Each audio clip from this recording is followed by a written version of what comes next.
Saya mau nanya satu pertanyaan sederhana. Pilih mana? Dapat 1 sen berkah atau 1 triliun nggak berkah? Jawabannya mesti ngeyel gitu. Saya yakin itu yang nggak ada di opsi 1 triliun berkah. Nah, ini jawabannya kelihatannya betul, tapi salah. Dari pertanyaan tadi, betul pertanyaannya ya. Jawabannya kelihatannya betul, tapi salah. Karena ngeyelnya itu membuktikan takut kalau 1 sen yang berkah itu sedikit. Ya, berarti masih mikir jumlah angka. Ya, masih mikir jumlah angka 1 triliun. Ikhwani rahimakumullah, jangan pernah mikir jumlah angka. Mau 1 triliun, mau 10 triliun, mau 200 triliun, gak usah dipikir. Tapi fokus kita adalah barokah. Nah, karena banyak orang mikir angka, akhirnya demi angka ini berkah disingkirkan. Oh, saya ngurusin musola sama takmir cuma digaji 10.000, mana mungkin bisa makan angka. Ya, angka. Apalagi guru TPA digaji sama ibu-ibu. Ya, ibu-ibu dapat dari bapak suaminya. Guru TPA gajinya 1 bulan berapa? Ini 1 anak 5.000 rupiah. Santri TPA-nya cuma ada 10 orang. 1 bulan dapat 50.000 rupiah. Kalau ngitung angka, Masya Allah, kalimatnya kapan sugih? Kapan saya kaya? Ini buat beli beras saja nggak cukup untuk hidup berapa hari ini, habis ini, nggak bisa mikir angka. Nah, kalau kita terbiasa mikir angka dulu, repot hidup ini. Ya, hidup itu nggak boleh mikir angka. Dalam kehidupan kita nggak boleh mikir angka, mikirnya berkah. Kalau udah mikirnya berkah, yang lain akan ikut. Nggak usah dipikir, yang lain akan ikut. Karena al-barokah artinya apa? An-numu. Berkah itu sesuatu yang tumbuh. 1 triliun kalau ujung-ujungnya masuk penjara ngapain? Ya, 1 triliun kalau ujung-ujungnya sakit, nggak bisa ngapa-ngapain, ngapain? Tapi kalau berkah seperti tanaman. Tanamannya dia tumbuh, tambah besar. Itu barokah. Sehingga berkah itu manfaatnya bukan untuk kita sendiri, tapi manfaatnya untuk orang banyak. Berkah itu bukan untuk orang di sekitar kita, bahkan untuk anak keturunan kita, untuk cucu-cucu kita, terus cicit kita, mungkin sampai yaumil qiyamah. Barokahnya nggak hilang, terus ada. Makanya kalau muslim yang satu ketemu muslim yang lain, itu doanya coba lihat. Assalamualaikum warahmatullahi wabarakatuh. Ini doa loh ya. Assalamualaikum, semoga selamat itu selalu menyertai kalian. Warahmatullah, rahmat juga menyertai kalian. Khusus berkah tidak mengatakan semoga berkah menyertai kalian, enggak. Tapi wabarakatuh, dan semoga berkah menyertai kalian. Kalau rahmat enggak dikatakan warahmatuh, enggak dalam bentuk jamak, dan rahmat Allah enggak. Tapi berkah semoga menyertai kalian. Ini menunjukkan kalau kita disuruh betul-betul ngalap barokah, cari barokah. Jadi jangan pernah lihat angka. Ini untuk para istri. Kalau gaji suaminya itu sedikit, jangan ngomong, ya, urip sama kamu gaji cuman segini, kamu mintanya macem-macem. Suaminya jawab, insya Allah barokah. Berkah mikiro. Masya Allah, berkah mikiro nih. Istri yang model begini perlu ikut ngaji bareng saya nih. Iya, insya Allah gak ada yang model begini. Juga suami, ya, juga suami. Jangan pamer duit sama istri. Jangan pamer duit sama istri. Tapi pamer kalau berangkat kerja itu saya niat cari nafkah, bukan cari duit. Sehingga ketika pulang biasakan ngomong insya Allah barokah. Ini barokah. Ini ada suatu desa insya Allah berkah. Karena zaman sekarang suami kalau ditanya nggak seperti dulu. Mau kemana? Ke kantor. Mau kemana? Ke kantor. Mau kemana? Biasa cari duit. Iya, biasa cari duit. Orang dulu nggak begitu. Mau kemana? Cari nafkah. Nafkah. Cari nafkah. Mau kemana? Cari berkah. Ya, cari berkah. Sehingga mindsetnya itu berubah. Suaminya berubah, istrinya berubah. Berapapun yang diterima adalah barokah. Nah, saya mau nanya sederhana tadi ya. Pilih 1 sen berkah atau 1 triliun tidak berkah? Kok masih lama jawabnya nih?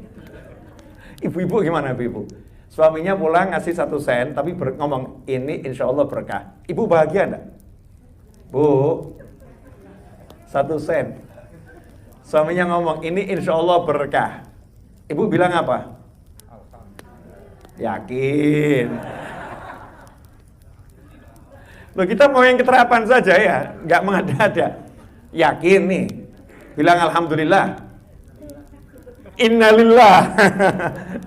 Katanya sama-sama syariat, sama-sama bersyariat, kan banyak kalimat pilihannya. Bisa alhamdulillah, bisa innalillah. Mungkin istri pilih innalillahi wa inna ilaihi rajiun. Kalau milihnya seperti itu berarti lagi kena musibah. Lah musibah itu pasti nggak enak. Ya pasti nggak enak. Tapi kalau dengar kalimat ini insya Allah berkah, diyakini itu, barokah itu diyakini, amin, ya amin, berkah apa insya Allah, berkah. Jangan mikir, ini bisa dibuat beli apa, bisa buat dibeli apa, jangan dipikir. Nanti akan ada keajaiban, namanya berkah itu tumbuh kok. Namanya berkah itu tumbuh, nanti akan ada keajaiban. Saya ngomong begini karena sudah banyak contohnya. Jadi bukan teori ya, sudah banyak contohnya. Dan itu yang diajarkan sama Allah dan Nabi itu bukan teori ya. Nabi SAW, jangan salah. Guru-guru tuh ngajarinnya teori. Hasil penelitian fulan. Kalau kanjeng Nabi SAW bukan teori, tapi ilmu pasti. Teori bisa berubah. Ilmu pasti dari langit gak mungkin berubah. Wahyun yuha. Tidaklah Nabi SAW itu berbicara dari hawa nafsunya. Kecuali wahyu yang diberikan kepada beliau dari Allah Subhanahu wa ta'ala. Yang berbicara Nabi, tapi Nabi dikasih tahu sama Allah Subhanahu wa ta'ala yang menciptakan segala sesuatu. Jadi nggak mungkin keliru.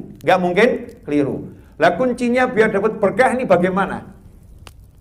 Ya, lau anna ahlal qura, seandainya penduduk satu negeri itu amanu wattaqau, beriman dan bertakwa, la fatahna, pasti kami bukakan. Kalimatnya pasti kami bukakan keberkahan dari bumi, dari langit, pasti kami bukakan itu. Berarti ada sesuatu yang tertutup. Kalau dibuka, berarti ada sesuatu yang tertutup. Berkahnya sudah ada di langit, berkahnya ada di bumi, tapi tertutup untuk dia. Kenapa tertutup untuk dia? Belum dibuka. Siapa yang bisa buka? Allah Subhanahu wa ta'ala. Bagaimana Allah akan bukakan untuk dia? Kalau dia beriman dan bertakwa. Iman dan takwa. Nah, imannya dulu sekarang, sebelum takwanya. Saya mau nanya ini. Tugasnya OJK ngapain, Pak? Yang paling pokok? Menguasai industri jasa keuangan. Misalnya ada satu perusahaan gitu, atau di lembaga keuangannya, seluruh sektornya ya. Kalau ada yang nggak beres keuangannya, melanggar aturan, OJK bisa nutup itu. Tentunya oleh proses itu bisa nutup. Oke. Berarti OJK ditakutin ya? Nggak ditakutin. Sama yang maksudnya sama yang melanggar-langgar itu. Sama yang melanggar OJK ditakutin. Oke. OJK meneliti pergerakan keuangan dari lembaga-lembaga yang ada. Sekarang saya mau nanya, lah yang meneliti Anda semua siapa? Yang meneliti saya siapa? Yang meneliti dan tidak perlu meneliti, kelihatan semua. Siapa? Allah Subhanahu wa ta'ala. Nah, iman enggak ini? Saya, Anda, kita, iman enggak kalau setiap detik dilihat, diawasi, diteliti sama Allah Ta'ala? Enggak ada yang luput. Pasti kelihatan semua. Iman enggak? Kalau udah percaya itu, iman itu, insya Allah berkahnya datang. Tapi kita ini imannya sampai di mana? Cuman mungkin percaya. Ya percaya dilihat sama Allah, tapi enggak iman. Contoh begini, iman beneran ya. Iman itu ada artinya percaya, ada artinya sudah betul-betul mengakar jadi keyakinan yang luar biasa. Contoh misalnya nih, ibu-ibu di rumah masak, kompor menyala. Mau nggak tangannya didekatkan ke api? Nggak mau.